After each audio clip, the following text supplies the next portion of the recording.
అప్పుల బాధలు వెంటాడుతున్నాయా? అయితే 6 జేవిఆర్ వారి జాతిరత్నాలు ధరించండి.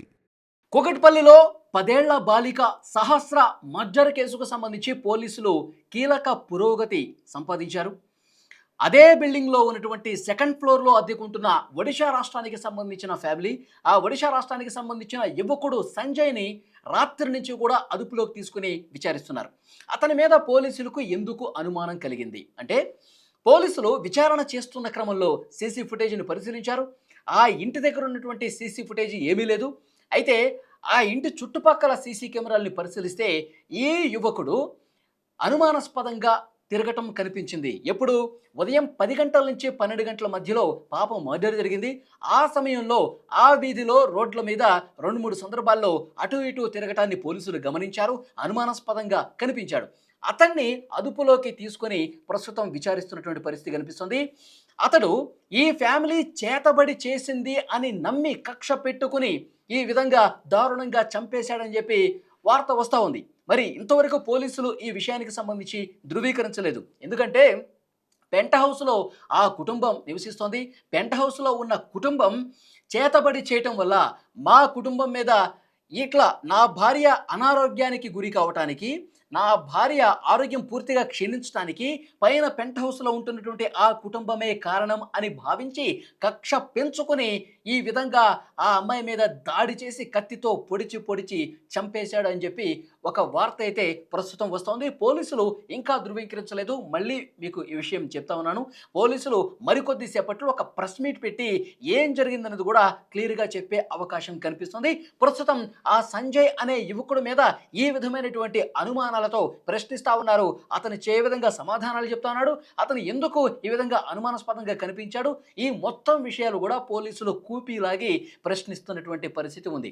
మరొక ముఖ్యమైన సమాచారం, పోలీసులు ఇన్వెస్టిగేషన్లో భాగంగా ఈ పాపని చంపటానికి అసలు ఎవరికి అవసరం, ఈ కోణంలో ఆరాధిస్తూ ఉన్నారు, దర్యాప్తు చేస్తూ ఉన్నారు. ఎందుకంటే ఆ పాప ఒంటరిగా ఉంది అన్న విషయం ఆ అపార్ట్మెంట్లో ఉన్న వాళ్ళకి, ఆ బిల్డింగ్లో అద్దెకుంటున్న వాళ్ళకు మాత్రమే తెలుసు. ఎందుకంటే ఈ ఫ్యామిలీలో ఎవరెవరు జాబ్ చేస్తారో, ఎవరు బయటికి వెళ్తారో, ఏ సమయంలో ఎవరుంటారో ఈ విషయం ఆ బిల్డింగ్లో ఉన్న వాళ్ళకు మాత్రమే తెలుస్తుంది. లేదంటే అత్యంత సమీప బంధువులు, రోజు వీళ్ళకి సంబంధించినటువంటి సమాచారం తెలిసిన బంధువులకు మాత్రమే తెలుస్తుంది. ఎందుకంటే పాప స్కూల్కి వెళుతుంది రెగ్యులర్గా, కానీ ఆ స్కూల్లో సెలవులున్నాయి, పాప ఒక్కతే ఇంట్లో ఉంది. బాబు అంటే ఆ పాప యొక్క తమ్ముడు ఇక్కడే ఇంటి దగ్గర స్కూల్లో చదువుతూ ఉన్నాడు. ఇద్దరు పేరెంట్స్ కూడా జాబ్ చేసుకునేవాడు. మరి ఆ పాప స్కూల్ లేదు, సెలవు ఉంది, ఇంట్లో ఒంటరిగా ఉంటుందన్న విషయం ఎవరికి తెలుస్తుంది? బాగా సమాచారం తెలిసిన వాళ్ళు, తెలిసిన వాళ్ళే, ఈ కుటుంబానికి బాగా పరిచయం అయిన వాళ్ళే అయి ఉండాలి, లేదంటే ఈ బిల్డింగ్లో ఉన్న వాళ్ళే అయి ఉండాలి. పోలీసులు ఈ 2 కోణాల్లో విచారణ చేశారు. ఎందుకంటే తల్లి ల్యాబ్ టెక్నీషియన్గా పనిచేస్తుంది, జాబ్కి వెళ్ళిపోయింది. తండ్రి మెకానిక్ షెడ్లో పనిచేస్తున్నాడు, జాబ్కి వెళ్ళిపోయాడు. ఆ చిన్న బాబు ఎవరైతే తమ్ముడు ఉన్నాడో అతను స్కూల్కి వెళ్తున్నటువంటి పరిస్థితి కూడా ఉంది. అతను స్కూల్కి వెళ్ళిపోయింది చూశాడు, వీళ్ళిద్దరూ జాబ్కి వెళ్ళిపోయింది చూశాడు, పాప ఒంటరిగా ఉందని తెలుసుకున్నాడు. కాబట్టే వెంటనే ఆ ఇంటికి వెళ్ళాడు.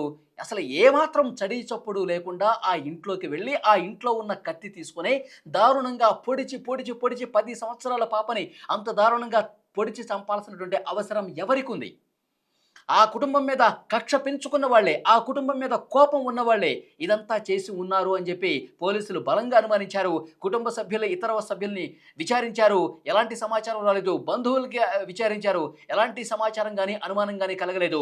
ఈ బిల్డింగ్లో అనుమానంగా కనిపించింది 2వ ఫ్లోర్లో ఉన్నటువంటి ఒడిషా రాష్ట్రానికి సంబంధించిన వ్యక్తి, ఆ యువకుడు సంజయ్గా అనుమానించారు. పోలీసులు అదుపులోకి తీసుకున్నారు. చాలా కీలకమైనటువంటి ఇన్ఫర్మేషన్ పోలీసుల దగ్గర ఉంది, చాలా కీలకమైనటువంటి ఆధారాలు పోలీసుల దగ్గర ఉన్నాయి. మరికొద్ది సేపట్లోనే ఈ ఘటనకు సంబంధించి పూర్తి సమాచారాన్ని ప్రెస్ మీట్ పెట్టి పోలీసులు వివరించబోతున్నారు.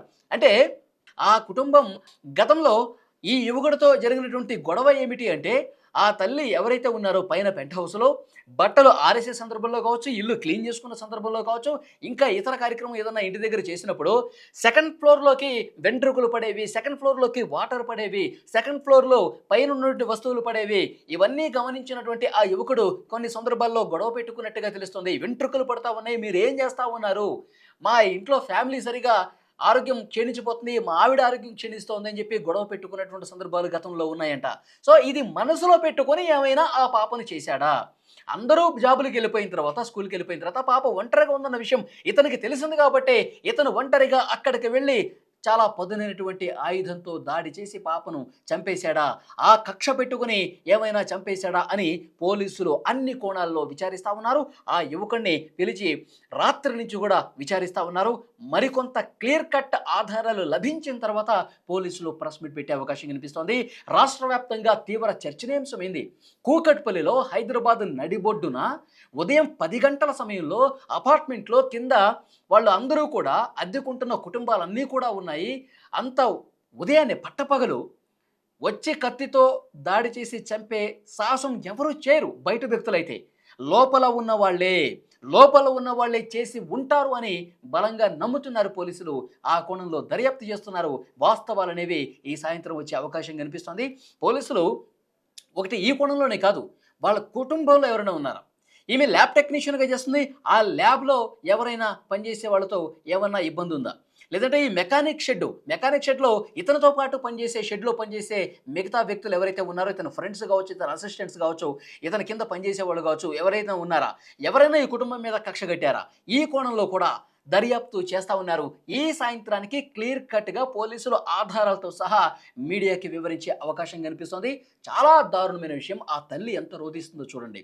ఒక్క కూతుర్ని, చాలా అల్లారముద్దగా పెంచుకుంటున్న కూతుర్ని చంపాల్సిన అవసరం ఎవరికి వచ్చింది? అంత దారుణంగా కడుపు మీద, చెస్ట్ మీద కత్తితో బలంగా 9 ఘాట్లు కనిపిస్తున్నాయి. పోస్ట్మార్టం రిపోర్ట్ కూడా బయటకు వచ్చింది. 9 సార్లు పొడిచి చంపాల్సిన అవసరం ఎవరికి వచ్చింది? నా బంగారు తల్లిని, నా చిట్టి తల్లిని ఎందుకు ఇంత దారుణంగా చంపేసి పొట్టను పెట్టుకున్నారు? ఏం పాపం చేసింది?